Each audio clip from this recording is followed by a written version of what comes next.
শালা আমাকে গালি আর না এনজয় করে কি খুব তো এনজয় করা হলো 7 নম্বর গার্লফ্রেন্ডের সঙ্গে দেখা করে আসি। সবসময় আমি একটা কথাই ভাবি, তুই সবাইকে পড়াতে পারিস কিন্তু এই শ্রাবণীকে পড়াতে পারিস না কেন? আর ওর প্রতি আমার কোনো ইন্টারেস্ট নেই, আমার মন চাইলে আজকে ওকে পড়াতে পারি।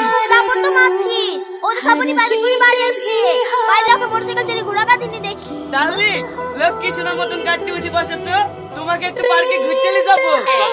তুমি আগে আমাকে অনেকবার ডিস্টার্ব করেছো, তাও আমি কিছু বলিনি। ভালো ভালো বলছি, তুমি আমার সামনে থেকে সরে যাও। আমি সরে যাওয়ার জন্য আসিনি, তোমাকে গাড়িতে ঘুরতে নিয়ে যাবো বলেছি, ঘুরতে নিয়ে যাবো।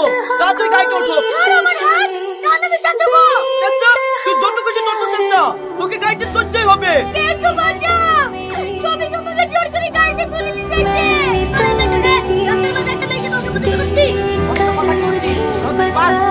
এই শাহিদ তাড়াতাড়ি যা, চাচিকে খবর দিগা। ঠিক আছে।